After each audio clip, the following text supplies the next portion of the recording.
पाकिस्तान की cricket team को लेकर, उनकी परफॉर्मेंसेस को लेकर पाकिस्तान के क्रिकेट फैंस ये डिमांड कर रहे हैं कि यार ख्वाजा नाफे को आप लोग क्यों नहीं डालते इस टीम के अंदर, यानी कि प्लेइंग 11 के अंदर। अब उसमें सजेशंस भी डिफरेंट हैं। कोई कह रहा है ओपनर खिला दो, कोई कह रहा है बाबर की जगह पर खिला दो, कोई कह रहा है नीचे ऑलराउंडर एक कम कर लो ना, उसकी जगह खिला लो। यार देखो, ख्वाजा नाफे को टीम में तो होना चाहिए, चलो आई एग्री। प्रॉब्लम ये है कि उसकी जगह अगर बनती है ना टेक्निकली, ठीक है, वो बाबर की जगह बनती है और कहीं नहीं। इधर इट इज बाबर, ख्वाजा नाफे, फखर, ये पहली ऑप्शन है। दूसरी ऑप्शन है ख्वाजा नाफे या फिर उस्मान खान। अब ख्वाजा नाफे और उस्मान खान की जो विकेट कीपिंग है ना, उसमें 19-20 का फर्क है। ख्वाजा नाफे के बारे में थोड़ा सा ना लगता है ऐसा है कि वो विकेट कीपर ढीला है। जैसे वो उसने जो स्टंप आउट किया था ऑस्ट्रेलिया के अगेंस्ट कॉनली का, वो आउट नहीं था, ठीक है ना। अब बॉल इस हाथ में है, इतना तो कर ले कि बॉल इस हाथ में पकड़ के लगा दे, बट नहीं, बॉल इस हाथ में है, उसने इधर इस हाथ से विकेट्स उखाड़ दी। वो आउट नॉट आउट था, चलो वो अंपायरिंग ब्लंडर हो गया, वो एक अलग चीज़ है। बट यार उसकी ख्वाजा नाफे की विकेट कीपिंग स्किल्स इतनी तगड़ी नहीं है, बैट्समैन बहुत अच्छा है। तो अगर आपने उसको एज ए विकेट कीपर खिलाना है तो फिर आप एक चांस भी ले रहे हैं साथ में कि अगर खुदा ना खास्ता कोई रन आउट, कोई स्टंपिंग, कोई कैच, कुछ उससे मिस हो गया, फिर लेने के देने पड़ सकते हैं। हारिस का याद है, तिलक का जो रन आउट उसने लेट कर दिया था, वो हमें कॉस्ट कर गया था एशिया कप के फाइनल में, along with Haris Rauf bowling. तो ओपनर्स आप छेड़ नहीं सकते। फरहान की जगह खिलाएंगे आप उसे? फरहान ने पिछले मैच में 47 किए हैं, फरहान प्लेड वेल। साइम अयूब उसकी जगह आप नहीं कर सकते, वो आपका एक बड़ा की ऑलराउंडर है। तो ओपनिंग स्लॉट तो गई, तीसरे पर आगा जी हैं, कप्तान नहीं खेलेगा, नहीं, सवाल ही पैदा नहीं होता। फिर वही बाबर, ख्वाजा नाफे या फ़खर, एक ये स्लॉट है, ठीक है। उस्मान खान की जगह आप देख लें, यही दो स्लॉट्स हैं, या उस्मान खान की जगह या बाबर की जगह।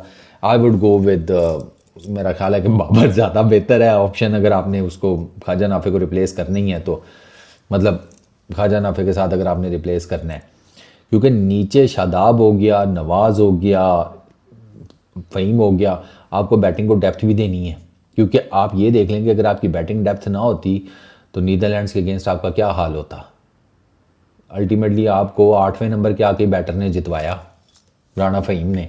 उसकी उस दिन था वो मार गया 22-23 रन का ओवर, जो 22-23 रन का ओवर जो हमें मैच जितवा गया।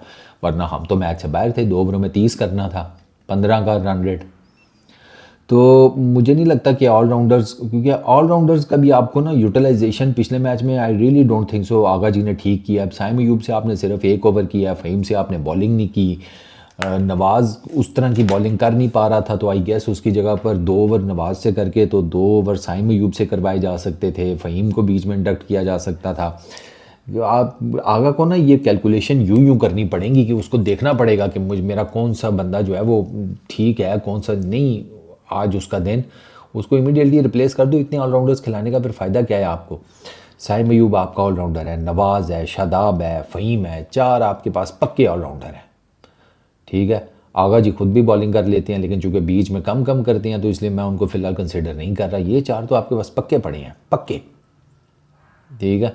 तो अब आपको अगर ख्वाजा नाफे को रिप्लेस करना है ना, तो to be very honest Khawaja Nafay की जगह 4-5 पर ही बनती है। या तो विकेट कीपर उस्मान खान के साथ रिप्लेस कर लो, उसमें you will take a risk wicket keeping skills को लेकर। और अगर आप बाबर के साथ रिप्लेस करती हैं तो फिर आप अपनी टीम का जो सबसे मेन बैटर है, ठीक है, उसकी फॉर्म नहीं लगी हुई एंड ऑल दैट, तो उसके साथ रिप्लेस कर रहे हैं। वो भी एक जिसे कहते हैं चीज़ बैकफायर कर सकती है कि अगर ख्वाजा नाफे भी ना चला तो फिर उसको भी ठीक ठाक किस्म का क्रिटिसिज्म तो होगा, दो कि होना नहीं चाहिए। To be very honest Khawaja Nafay बड़ा एक्साइटिंग किस्म का टैलेंट है, इसमें कोई शक नहीं है। उसने T10 में, IL T20, जहाँ जहाँ PSL में उसने बताया कि वो क्या कर सकता है, इंटरनेशनल क्रिकेट में भी इवन कि वो उसने बताया कि वो बड़े हिट्स भी मार सकता है, उसकी रनिंग बिटवीन द विकेट्स भी बहुत अच्छी है, और इन अ वे कि वो ना सेंसिबल है। अल्हम्दुलिल्लाह।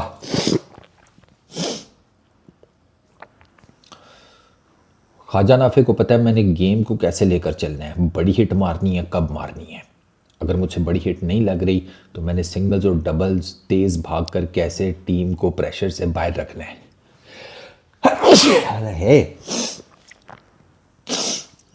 तो it's not an easy call for any one, Salman Ali Agha, Mike Hesson, कि ख्वाजा नाफे को कब खिलाना है और किसकी जगह पर खिलाना है। मुझे नहीं लगता कि किसी ऑलराउंडर को रिप्लेस करके ख्वाजा नाफे को खिलाया जाएगा। यार क्या हो गया है। ख्वाजा नाफे की सिर्फ एक ही या दो रिप्लेसमेंट्स बनती हैं, वो मैंने आपको बता दी है, नंबर 4 के ऊपर या नंबर 5 के ऊपर। या तो बाबर बाहर बैठेंगे और ख्वाजा नाफे आएगा, या उस्मान खान बाहर बैठेंगे और ख्वाजा नाफे आएगा। Peace out.